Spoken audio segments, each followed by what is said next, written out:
Sylveon's Hell.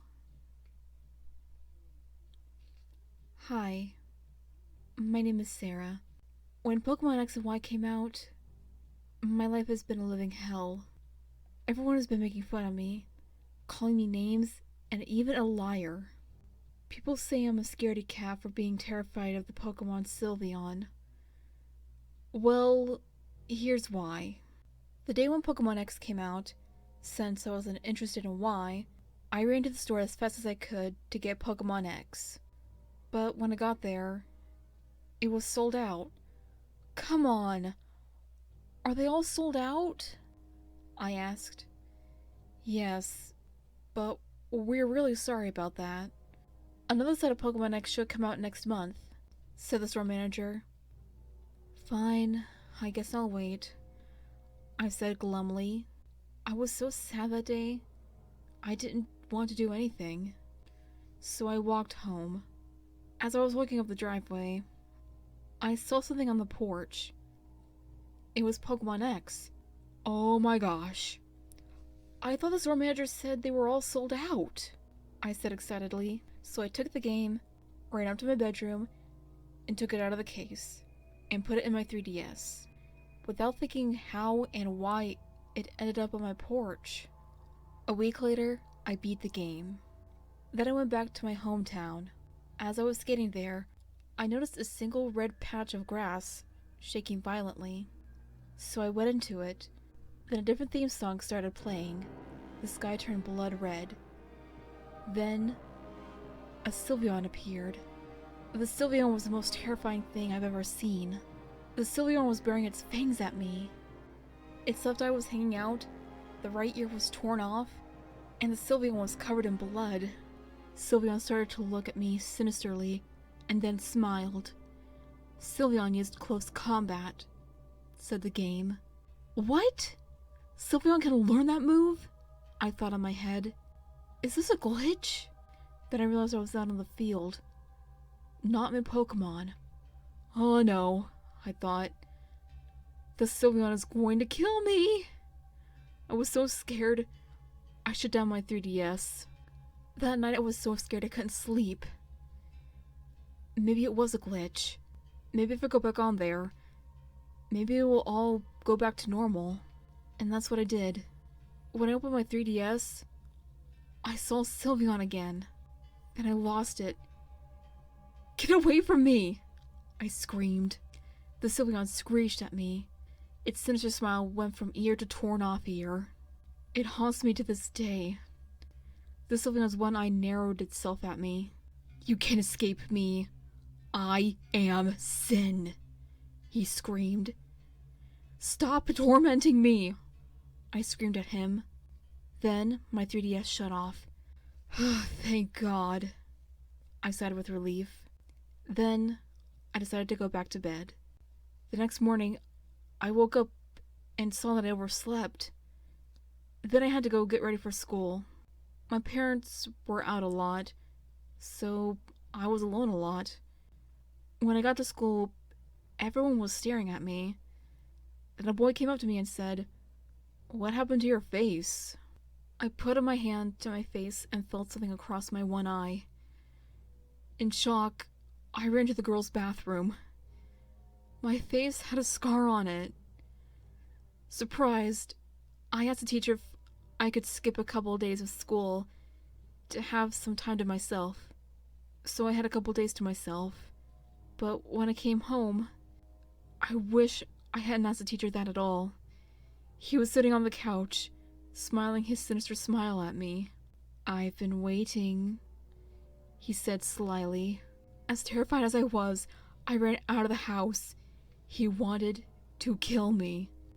He wanted to kill me. I just knew it. I stayed outside the entire day. My parents weren't due back for a couple months due to a business trip, and kids thought I was lucky to have so much time to myself. But I wasn't. It was about to rain, so I decided to go back in. Sylveon was nowhere. I opened my 3DS. Gone. Where is he, I thought. I didn't see him for the next couple days. I didn't know what to say to my parents about the scar I have permanently on my face. But when I came home from school, I saw him again. Get away from me! I screamed. He had a knife, holding it with his feelers. I won't hurt you, he said. Yeah, right, I said. I only want to have another ear off. You'll like it, he said, smiling his sinister smile. Without hesitation, he jumped at me.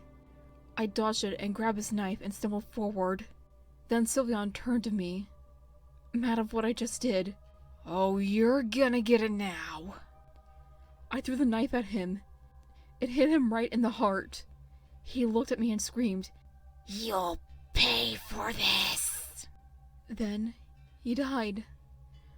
I buried his body in the woods behind my house, and then called my parents. I told them they got the scar from a wild dog. I threw out the Pokemon X video game. Then my 3DS stopped working. But I didn't really care. One thing's for sure. I'll meet him again someday.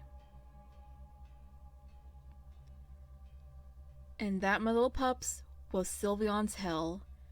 Final thoughts? Boy. This is just like a Pokemon Aura Black. Okay. First of all, there were a few spelling errors here and there, like the first one, okay.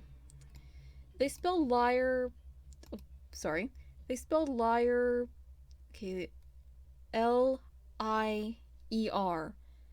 Liar is spelled with an A, not an E. I before E except after C. Why did I say that? I have no idea. And maybe take away the, I thought in my head, I thought, blah blah blah blah blah blah, all that fun stuff, and maybe put it in like a single sentence quotation marks, kind of like what I do. And again, same thing I would have to say for the paragraph sentences. Maybe make them like after 5 sentences, like what I do, to say 1, 2, 3, 4, 5, then enter 1, 2, 3, 4, 5, and continue on from there. Like, okay, hang on, let me find a good example. Okay, he wanted to kill me, I just knew it. Okay, let's see. Let me count. 1, okay, 1, 2, 3, 4, 5. Okay. And kids thought I was lucky to have so much time to myself, but I wasn't. Stop right there. Enter. And then go back to... It was about to rain, so I decided to go back in. So... there you go. And as for some of the grammar errors, not a whole lot there, but this creepypasta was kind of cheesy and, again, just like with Pokemon Aura Black, it has a little too many cliches, like a Pokemon suddenly coming to life, which was basically from, let's see, that one Pokemon creepypasta with a Pichu and a Hypno. I can't think of the name right now, but still. And the 3DS stopped working throughout the Pokemon game. Those kinds of cliches. They're kind of overdone and overused, but all in all, just like with Pokemon Aura Black, I still see some potential with this Pokemon game. And as for the Sylveon, maybe make it look like that near the end, like say, oh, I caught this Sylveon and all of a sudden it started, like, doing these weird things, and... But that's just some criticism that I feel like needs to be said for this creepypasta. And as for the IRL injuries and everything, and the Pokemon suddenly coming to life, trying to kill you with a knife, probably, I'd say maybe take him out of the creepypasta and switch it up with something different. And I think that's all I have to say for as criticism goes. As for the rating, I'd maybe give it about, let's see, a 5.5 out of 10. It wasn't good, but it wasn't bad either. And I still see some potential with this creepypasta as a whole. It just needs a little bit of work here and there. It's a little bit cheesy, but I still think it should be a good creepypasta regardless. Anyways, I hope you pups like this little creepypasta, and I will see you in the next video. Stay awesome, stay strong, and stay beautiful, my spoopy little puppers, and sweet dreams.